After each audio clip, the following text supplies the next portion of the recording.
An evolutionary biologist at Purdue University named William Muir studied chickens. He was interested in productivity. I think it's something that concerns all of us. But it's easy to measure in chickens because you just count the eggs. He wanted to know what could make his chickens more productive, so he devised a beautiful experiment. Chickens live in groups, so first of all he selected just an average flock, and he let it alone for 6 generations. But then he created a second group of the individually most productive chickens. You could call them super chickens. And he put them together in a super flock. And each generation he selected only the most productive for breeding. After 6 generations had passed, what did he find?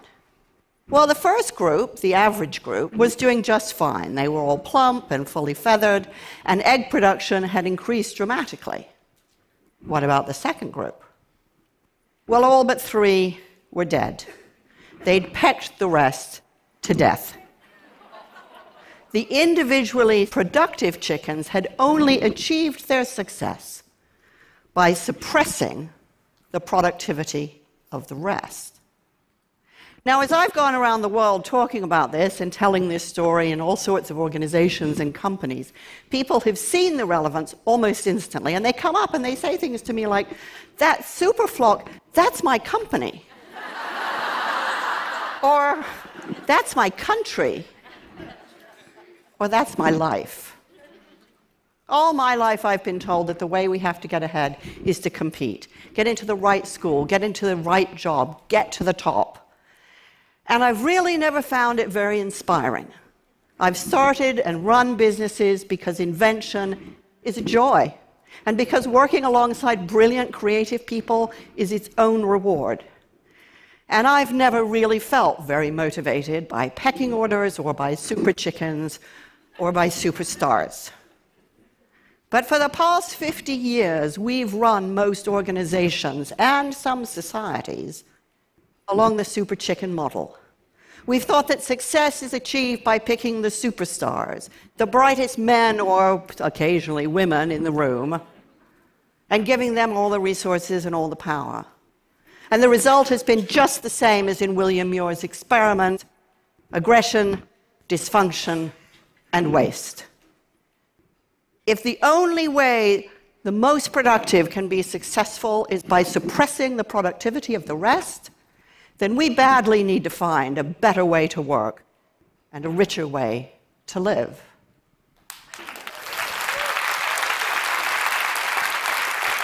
So what is it that makes some groups obviously more successful and more productive than others?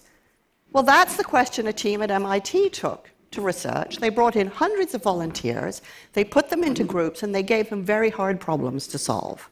And what happened was exactly what you'd expect, that some groups were very much more successful than others. But what was really interesting was that the high-achieving groups were not those where they had 1 or 2 people with spectacularly high IQ, nor were the most successful groups the ones that had the highest aggregate IQ. Instead, they had 3 characteristics, the really successful teams. First of all, they showed high degrees of social sensitivity to each other. This is measured by something called the reading the mind in the eye test. It's broadly considered a test for empathy, and the groups that scored highly on this did better. Secondly, the successful groups gave roughly equal time to each other, so that no one voice dominated, but neither were there any passengers. And thirdly, the more successful groups had more women in them.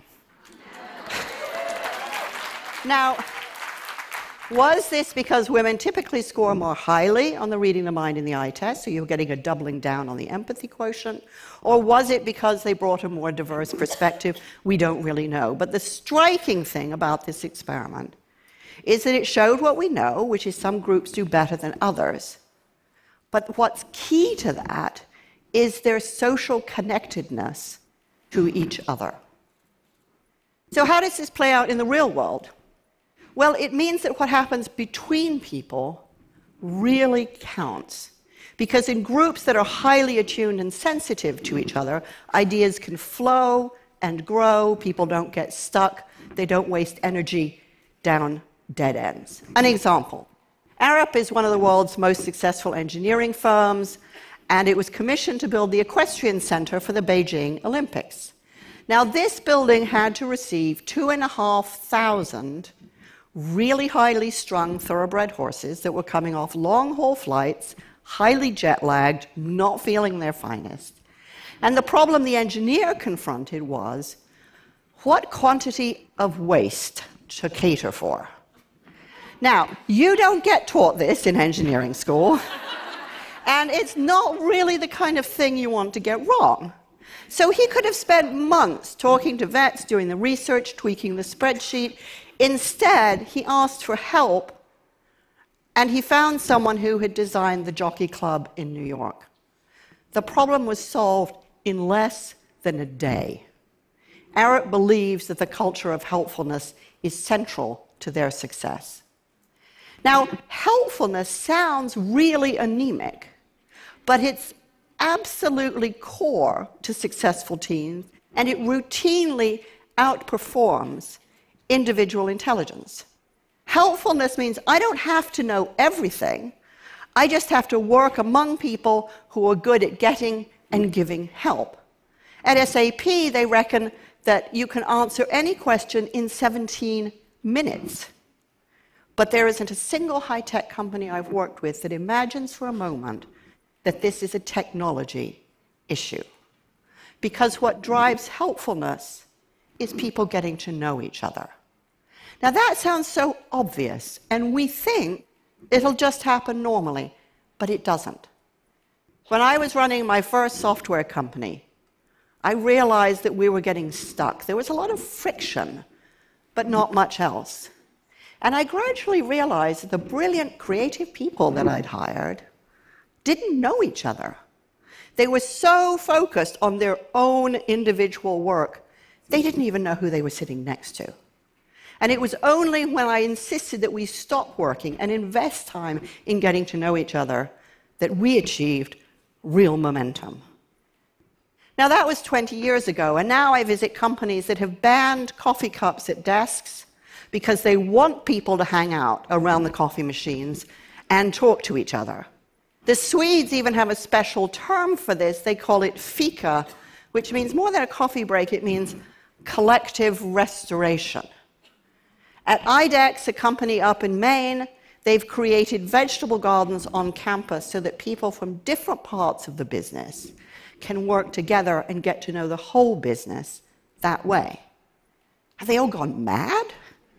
Quite the opposite. They figured out that when the going gets tough, and it always will get tough if you're doing breakthrough work that really matters, what people need is social support, and they need to know who to ask for help. Companies don't have ideas. Only people do. And what motivates people are the bonds and loyalty and trust they develop between each other. What matters is the mortar, not just the bricks. Now, when you put all of this together, what you get is something called social capital.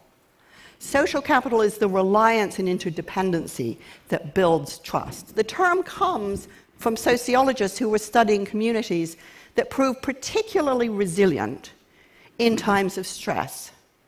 Social capital is what gives companies momentum, and social capital is what makes companies robust. What does this mean in practical terms?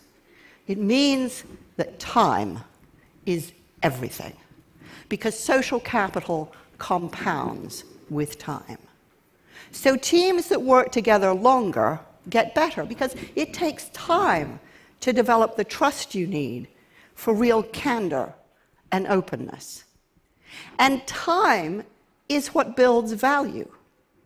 When Alex Pentland suggested to one company that they synchronize coffee breaks so that people would have time to talk to each other, profits went up $15 million and employee satisfaction went up 10%. Not a bad return on social capital, which compounds even as you spend it. Now, this isn't about chumminess, and it's no charter for slackers, because people who work this way tend to be kind of scratchy, impatient, absolutely determined to think for themselves, because that's what their contribution is. Conflict is frequent because candor is safe. And that's how good ideas turn into great ideas. Because no idea is born fully formed. It emerges a little bit as a child is born, kind of messy and confused, but full of possibilities. And it's only through the generous contribution, faith, and challenge that they achieve their potential. And that's what social capital supports. Now, we aren't really used to talking about this, about talent, about creativity in this way. We're used to talking about stars. So I started to wonder, well, if we start working this way, does that mean no more stars? So I went and I sat in on the auditions at the Royal Academy of Dramatic Art in London, and what I saw there really surprised me, because the teachers weren't looking for individual pyrotechnics. They were looking for what happened between the students, because that's where the drama is. And when I talked to producers of hit albums, they said, oh, sure, we have lots of superstars in music. It's just they don't last very long. It's the outstanding collaborators who enjoy the long careers, because bringing out the best in others is how they found the best in themselves. And when I went to visit companies that are renowned for their ingenuity and creativity, I couldn't even see any superstars, because everybody there really mattered. And when I reflected on my own career and the extraordinary people I've had the privilege to work with, I realized how much more we could give each other if we just stopped trying to be super chickens.